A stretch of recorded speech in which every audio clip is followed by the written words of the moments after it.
हाड़ा रानी की कहानी।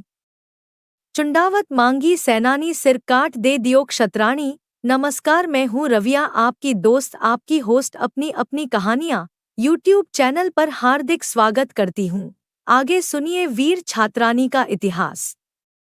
राजस्थान के इतिहास की वह घटना जब एक राजपूत रानी विवाह के सिर्फ 7 दिन बाद आपने शीश अपने हाथों से काटकर युद्ध में जाने को तैयार अपने को भिजवा दिया ताकि उनका पति नई नवेली पत्नी की खूबसूरती में उलझकर अपना कर्तव्य न भूले।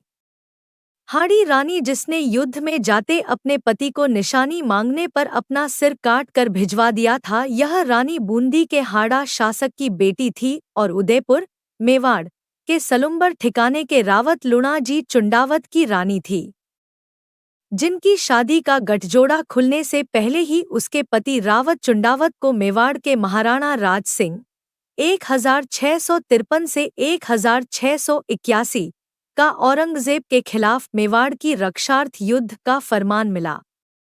नई नई शादी होने और अपनी रूपवती पत्नी को छोड़कर रावत चुंडावत का तुंगरत युद्ध में जाने का मन नहीं हो रहा था। यह बात रानी को पता लगते ही उसने तुंगरत रावत जी को मेवाड़ की रक्षार्थ जाने व वीरता पूर्वक युद्ध करने का आग्रह किया। युद्ध में जाते रावत चुंडावत पत्नी मोह नहीं त्याग पा रहे थे, सो युद्ध में जाते समय उन्होंने अपने सेवक को रानी के रणवास में भेज रानी की कोई निशानी लाने को कहा।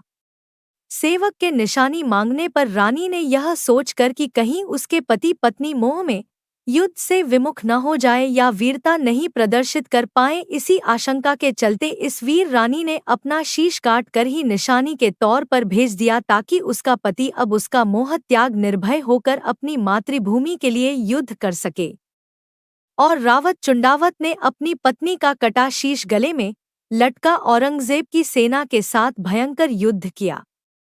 अपने बंधन से मुक्त होकर उन्होंने अद्वितीय शौर्य दिखाया और वीरता पूर्वक लड़ते हुए अपनी मातृभूमि के लिए वीर गति हो गए और दूसरे राजपूतों के की भांति वो भी वीर गति को प्राप्त होकर एक अमर कहानी लिख गए। कहानी कैसी लगी कमेंट्स करके बताएं। फिर मिलती हूँ नई कहानी के साथ। राम राम सा।